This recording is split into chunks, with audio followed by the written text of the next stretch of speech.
ಹುಣಸೂರು ಮೈಸೂರು ಮುಖ್ಯ ರಸ್ತೆಯಲ್ಲಿ ನೂತನವಾಗಿ ನಿರ್ಮಾಣಗೊಂಡಿರುವ 3 ಅಂತಸ್ತಿನ ಅತ್ಯಾಧುನಿಕ ಅಪೋಲೋ ಆಸ್ಪತ್ರೆಯನ್ನು ಆರೋಗ್ಯ ಮತ್ತು ಕುಟುಂಬ ಕಲ್ಯಾಣ ಸಚಿವ ದಿನೇಶ್ ಗುಂಡೂರಾವ್ ಮತ್ತು ಮಾಜಿ ಶಾಸಕ ಎಚ್.ಪಿ. ಮಂಜುನಾಥ್, ಅಮರನಾಥ್, ಡಾಕ್ಟರ್ ಶ್ರೀನಾಥ್ ಅವರು ಇಂದು ಅದ್ಧೂರಿಯಾಗಿ ಉದ್ಘಾಟಿಸಿದರು. ಈ ಸಂದರ್ಭದಲ್ಲಿ ಜನಪ್ರಿಯ ಮಾಜಿ ಶಾಸಕ ಎಚ್.ಪಿ. ಮಂಜುನಾಥ್, ಕರ್ನಾಟಕ ರಾಜ್ಯ ಗ್ಯಾರಂಟಿ ಅನುಷ್ಠಾನ ಸಮಿತಿಯ ರಾಜ್ಯ ಉಪಾಧ್ಯಕ್ಷೆ ಪುಷ್ಪಾ ಅಮರನಾಥ್ ಹಾಗೂ ಡಾಕ್ಟರ್ ಶ್ರೀನಾಥ್ ಅವರು ಮುಖ್ಯ ಅತಿಥಿಗಳಾಗಿ ಕಾರ್ಯಕ್ರಮದಲ್ಲಿ ಪಾಲ್ಗೊಂಡಿದ್ದರು. ಉದ್ಘಾಟನೆಯ ಬಳಿಕ ಮಾಧ್ಯಮದವರೊಂದಿಗೆ ಮಾತನಾಡಿದ ಮಾಜಿ ಶಾಸಕ ಎಚ್.ಪಿ. ಮಂಜುನಾಥ್, ಹುಣಸೂರಿನಲ್ಲಿ ನೂತನವಾಗಿ ನಿರ್ಮಾಣವಾಗುತ್ತಿರುವ ಸರ್ಕಾರಿ ಸಾರ್ವಜನಿಕ ಆಸ್ಪತ್ರೆಗೆ ಮಾನ್ಯ ಸಚಿವ ದಿನೇಶ್ ಗುಂಡೂರಾವ್ ಅವರು 9 ಕೋಟಿ ರೂಪಾಯಿ ಅನುದಾನ ಮಂಜೂರು ಮಾಡಿದ್ದಾರೆ. ಈ ಆಸ್ಪತ್ರೆಯ ಕಾಮಗಾರಿಯನ್ನು ಮುಂದಿನ 3 ತಿಂಗಳೊಳಗೆ ಪೂರ್ಣಗೊಳಿಸಿ ಸಾರ್ವಜನಿಕ ಸೇವೆಗೆ ಸಮರ್ಪಿಸಲಾಗುವುದು ಅಂತ ಭರವಸೆ ನೀಡಿದರು.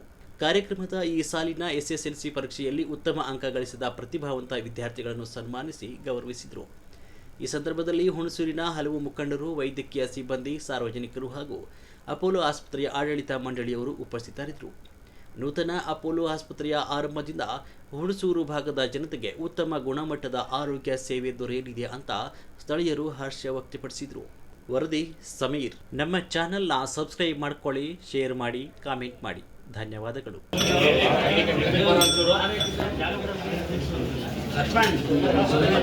ಶ್ರೀನಾಥ್ ಸರ್ ಸ್ವಲ್ಪ ಕ್ಲೋಸ್ ಆಗಿ ಹೊರಗಡೆ ಬನ್ನಿ.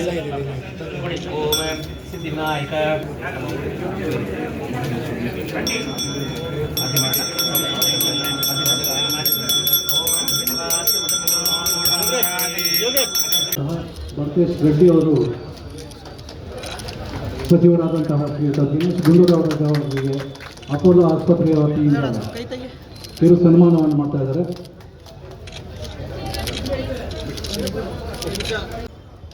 ಈಗಾಗಲೇ ಅಪೋಲೋ ಆಸ್ಪತ್ರೆ ಇತ್ತು. ಹುಣಸೂರು ಮಧ್ಯಕ್ಕೆ, ಜನರ ಹತ್ತಿರಕ್ಕೆ ಈ ಒಂದು ಸಂಸ್ಥೆ ಇವತ್ತು ಬಂದಿದೆ.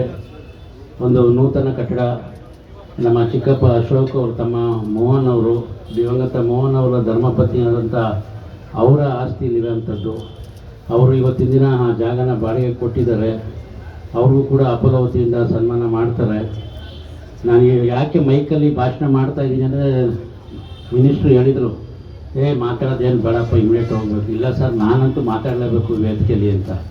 ಕಾರಣ ಆದರೂ ಇಷ್ಟೇ, ಒಂದು ಅಪೋಲೋ ಸಂಸ್ಥೆಯವ್ರಿಗೆ ಕಿವಿ ಮಾತು ಹೇಳೋದಕ್ಕೆ, ಎರಡನೇದು ಸಾರ್ವಜನಿಕವಾಗಿ ನನಗೂ ಈ ಆಸ್ಪತ್ರೆಗೂ ಅಪೋಲೋ ಆಸ್ಪತ್ರೆಗೂ ಯಾವುದೇ ಸಂಬಂಧ ಇಲ್ಲ, ನಾವು ನಿಮ್ಮ ಮುಂದೆ ಹೇಳಲೇಬೇಕು. ಆಮೇಲೆ ಎಲ್ಲ ಬಿಲ್ಗಳನ್ನ ಪುಕ್ಷಟೆ ಹಂಗೆ ಬರ್ಕೊಬನ್ನಿ ಅಂದರೆ ನನಗೂ ಅದಕ್ಕೂ ಸಂಬಂಧ ಇಲ್ಲ. ಆಮೇಲೆ ನಿಮ್ಮದೇ ಅಲ್ವನ ಹಾಸ್ಪಿಟ್ಲು ಅಂತ ಶುರು ಮಾಡಿಬಿಡ್ತೀರಿ. ಅದನ್ನು ಹೇಳಬೇಕು ಅಂತಲೇ ಈ ವೇದಿಕೆಗೆ ಬಂದಿರೋಂಥದ್ದು. ವಿಶೇಷವಾಗಿ ಇವತ್ತು ನಮ್ಮ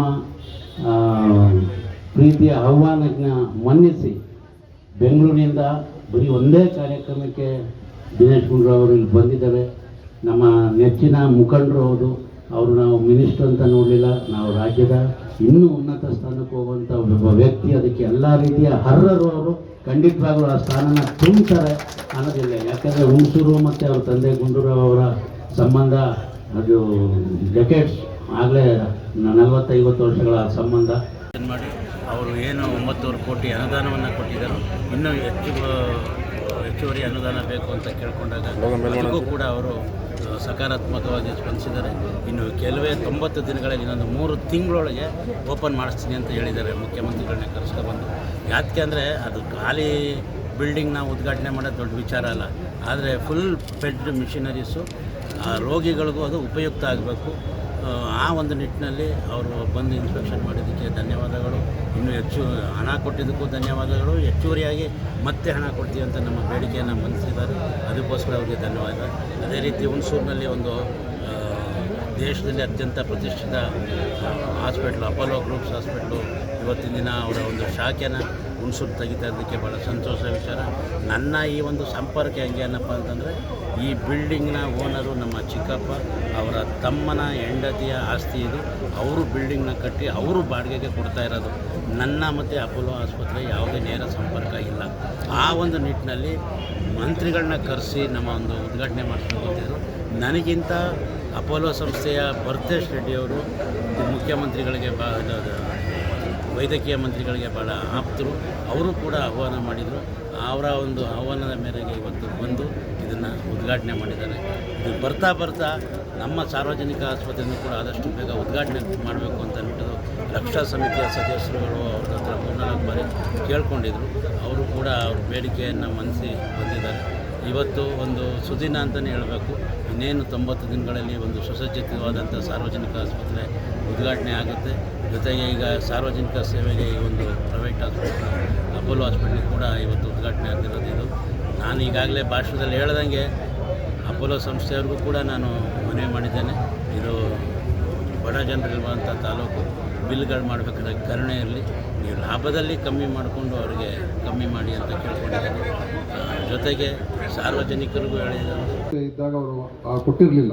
ನಮ್ಮ ಸರ್ಕಾರ ಬಂದ ಮೇಲೆ ಮಂಜೂರೇನು MLA ಆಗಿರಲಿಲ್ಲ. ಆದರೂ ಕೂಡ ಸರ್ ಈ ಕೊಟ್ಟು ಈ ಕೆಲಸವನ್ನು ಮುಗಿಸಲೇಬೇಕು ಅಂತ ಹೇಳಿ ಈ ಜನರ ಪರವಾಗಿರ್ತಕ್ಕಂಥ ಕೆಲಸ ಕಾರ್ಯಗಳನ್ನು ಅವರು ಮಾಜಿ ಶಾಸಕರಾಗಿದ್ದರೂ ಕೂಡ ಶಾಸಕರಾಗೇ ಕೆಲಸ ಮಾಡ್ತಾಯಿದ್ರು. ಎಲ್ಲ ಅಭಿವೃದ್ಧಿ ವಿಚಾರಕ್ಕೆ ಕೆಲಸ ಕಾರ್ಯಗಳು. ಸೊ ನಾನು ಖಂಡಿತ ಮಾಡಿಸ್ಕೊಡ್ತೀನಿ ಅಂತ ಹೇಳಿ ಅಗತ್ಯ ಇರುವಂಥ ಹಣಕಾಸೆಲ್ಲ ಕೊಡಿಸಿದ್ದೇವೆ. ಈಗ ಕಾಮಗಾರಿ ಕೂಡ ಮುಕ್ತಾಯ ಆಗ್ತಾ ಇದೆ. ಅದನ್ನು ಶೀಘ್ರದಲ್ಲಿ ಉದ್ಘಾಟನೆ ಮಾಡ್ತೀವಿ. ಎಕ್ವಿಪ್ಮೆಂಟ್ಗೆಲ್ಲ ಟೆಂಡರ್ ಕೂಡ ಕರೆದಿದ್ದೀವಿ. ಅದೇ ರೀತಿ ಅಪೋಲೋ ಆಸ್ಪತ್ರೆಯವರು ಇವತ್ತು ಒಳ್ಳೆಯ ಆಸ್ಪತ್ರೆ ಈಗಾಗಲೇ ಮಂಜು ಎಲ್ಲ ಹೇಳಿದ್ದಾರೆ, ಚೆನ್ನಾಗಿ ನಡೆಸಲಿ. ಮತ್ತು ಅವರು ನಡಿಬೇಕು. ಯಾಕಂದರೆ ನಷ್ಟ ಮಾಡ್ಕೊಂಡು ಯಾರು ನಡೆಸೋಕ್ಕಾಗಲ್ಲ, ಲಾಭದಲ್ಲೇ ನಡೆಸಬೇಕು. ಆದರೆ ಆ ಲಾಭವನ್ನು ನೋಡಿಕೊಂಡು ಯಾಕಂದರೆ ಇದು ಆರೋಗ್ಯ ಸೇವೆ. ಎಷ್ಟೇ ನೀವು ಇದರಲ್ಲಿ ಲಾಭಾಂಶ ಅಗತ್ಯ ಇದ್ದರೂ ಕೂಡ ಅಂತಿಮವಾಗಿದ್ದು ಜನರಿಗೆ ಒಂದು ರೀತಿ ಸೇವಾ ಮನೋಭಾವದಲ್ಲೇ ಕೆಲಸ ಮಾಡಬೇಕು. ಆ ಸೇವಾ ಮನೋಭಾವ ಇಟ್ಕೊಂಡು ತಾವು ನಿಮ್ಮ ಆಸ್ಪತ್ರೆಯನ್ನು ನಡೆಸಿ ಚೆನ್ನಾಗಿ ಆಗಲಿ ಅಂತ ಸಂದರ್ಭದಲ್ಲಿ ಹಾರೈಸಿ ಎಲ್ರಿಗೂ ವಂದಿಸ್ತೇನೆ. ನಮಸ್ಕಾರ. ಮತ್ತು ಎಲ್ಲ ಮಕ್ಕಳಿಗೂ ಕೂಡ ಭವಿಷ್ಯದಲ್ಲಿ ಇನ್ನೂ ಚೆನ್ನಾಗಿ ಅವ್ರು ಬೆಳೀಲಿ, ಇನ್ನೂ ಒಳ್ಳೊಳ್ಳೆ ಹೆಣ್ಮಕ್ಳು ಇವತ್ತು ಮುಂದೆ ಭಾಳ ಹೋಗ್ತಾ ಇದ್ದಾರೆ. ಅದರಿಂದ ಭಾಳ ಸಂತೋಷ ಆಗುತ್ತೆ. ಹೆಣ್ಮಕ್ಳು ಈ ಥರ ಎಲ್ಲ ಥರಲ್ಲೇ ನಾನು ಅನೇಕ ಕಾಲೇಜ್ಗಳಿಗೆ ಹೋಗ್ತೇನೆ, ಅಲ್ಲಿ 60% ಹೆಣ್ಮಕ್ಳು ಇರ್ತಾರೆ. ಇಂಜಿನಿಯರಿಂಗು, ಮೆಡಿಕಲ್ಲು, 40% ಗಂಡು ಮಕ್ಕಳು.